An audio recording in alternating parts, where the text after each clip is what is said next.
আজকে অন্তরের অন্তরস্থল থেকে এই খুশির দিনের, এই আনন্দের দিনের শুভেচ্ছা ও অভিনন্দন।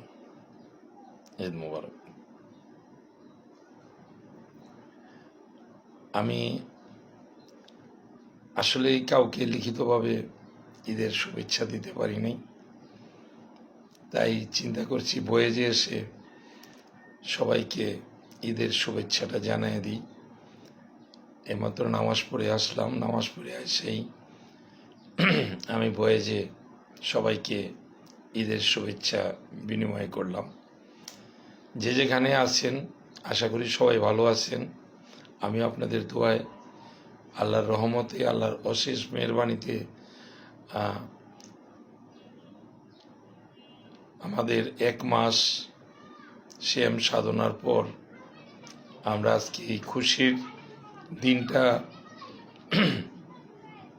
অনেকের ভাগ্যে পেয়েছি, আবার অনেক কিন্তু এই খুশির দিন পাওয়ার আগেই চলে গেছে। যারা চলে গেছে তাদের জন্য তাদের আত্মার মাগফিরাত কামনা করছি, আর যারা আছেন তাদের জন্য দোয়া করছি। বিশেষ করে আজকের এই দিনে আমি শ্রদ্ধার সাথে স্মরণ করছি আমার প্রবাসী ভাই বোনদের জন্য। যারা প্রবাসে আছেন, প্রবাস জীবনটা কি, আজকে আমি 2-4টা কথা বলবো, কারণ আমি একজন প্রবাসী। আমার 20 বছর প্রবাস জীবন কাটছে দেশের বাইরে। কারণ এই ঈদের দিনগুলো, এই খুশির দিনগুলো যখন আসতো, আমরা যখন প্রবাসে থাকতাম, তখন অজরেই চোখের পানি চলে আসতো, নিজের অজান্তে চলে আসতো। অনেক মনে কষ্ট, অনেক দুঃখ। একটা প্রবাসী ছাড়া, একটা প্রবাসী ভাই বোনদের কষ্টটা এটা অন্য কেউ ফিল করতে পারবে না, অন্য কেউ এটা আন্দাজ করতে পারবে না। এটা আসলে কত দুঃখ বেদনাময় একটা জীবন। তাই আমি আমার প্রবাসী ভাইদেরকে আন্তরিকভাবে আজকে এই ঈদের শুভেচ্ছা জানাচ্ছি, খুশির দিন ভাগাভাগি করে নিচ্ছি। কারণ আমার অনেক ছোট ভাই ব্রাদার আছে, আমার বন্ধু বান্ধব আছে, এখনও যারা প্রবাসে আমার সাথী ছিলেন তারা রয়ে গেছেন। আমি আজকে দেশে ঈদ করতেছি, তারা প্রবাসে ঈদ করতেছে। তবে প্রবাস জীবনটা যে কি কষ্টের, এটা আপনাদেরকে ভাষায় বোঝাতে পারবো না। আসলে কষ্টটা বিরহের কষ্ট, আত্মীয় স্বজনের কষ্ট, কষ্টটা হইল প্রিয়জনদের কষ্ট। সবাইকে ছেড়ে আমরা প্রবাসীরা যারা প্রবাসে থাকি,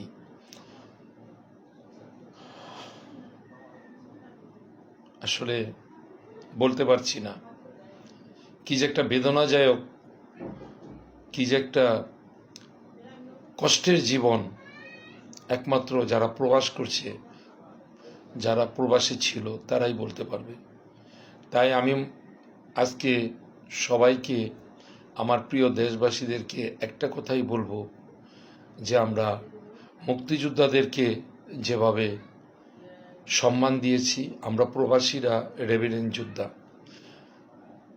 আমরা প্রবাসীরাও সবার কাছে সেই অনুপ্রেরণাটা আসলে পাওয়ার অধিকার আমাদের আছে।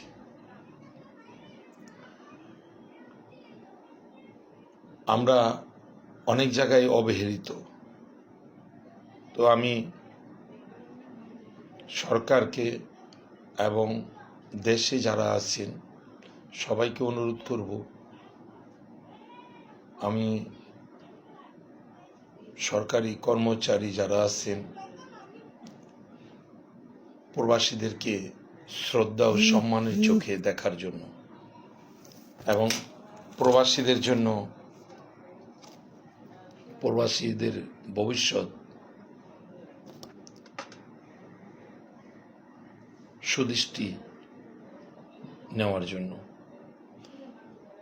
প্রবাসীদের জন্য অনেক কিছু আমাদের করা উচিত, কারণ প্রবাসীরাই এই দেশকে অর্থনৈতিক উজ্জ্বল করেছে। একজন প্রবাসী, আমি মনে করি সে 100% তার ইনকামের টাকাটা দেশে পাঠায়, এবং তার যে নিজের খরচ, নিজের যে একটা ব্যয় আছে, সে ব্যয়টা পর্যন্ত তার নিজের কামাই থেকে খরচ করে বাকি অর্থটা সে দেশে পাঠায় দেয়। আমি মনে করি প্রবাসী অর্জনটা হইল 100%, আর বাকি যাই এই দেশে ব্যবসা বাণিজ্য যা কিছু আছে, আমি শ্রদ্ধা জানাই গার্মেন্টস সেক্টরকে। কিন্তু আমার মনে হয় সবার আগে দৃষ্টি আনা উচিত আমাদের প্রবাসীদের উপর, কারণ প্রবাসী অর্থনৈতিকটা আমাদের দেশকে চাঙ্গা করেছে। প্রবাসীদের অর্থ দিয়েই আজকে আমরা দেশের অর্থনীতির চাকা ঘুরাইতে পারছি। তাই আমার প্রবাসী ভাইদের জন্য আবারও ঈদ উল ফিতরের শুভেচ্ছা, এই খুশির দিনে ঈদ মুবারক। আর বিশেষ কিছু আমার আজকের বলার নাই। আর একটা কথা বলার আছে, আমার এই খুশির দিনে একটা দুঃখের সংবাদ আপনাদেরকে বলি। আমার টিকটক আইডিটা দেখলাম, আমার ছবিগুলি সবগুলি নিয়ে কে যেন একটা ফুলের আইডিতে একটা ফুলের ছবি দিয়ে ওই একটা ফেক আইডি করছে। তো আমার প্রিয় বন্ধু বান্ধব যারা আছেন টিকটক প্ল্যাটফর্মের, ফেসবুকে, নির্জগতের, যারা আমাকে পছন্দ করেন, আমাকে ভালোবাসেন, আমাকে লাইক কমেন্ট করেন, আমি তাদেরকে অনুরোধ করব যে ওই ফেক আইডিটাতে কেউ লাইক কমেন্ট করবেন না, এবং এটার জন্য আমি কোনো দায়ভার গ্রহণ করব না।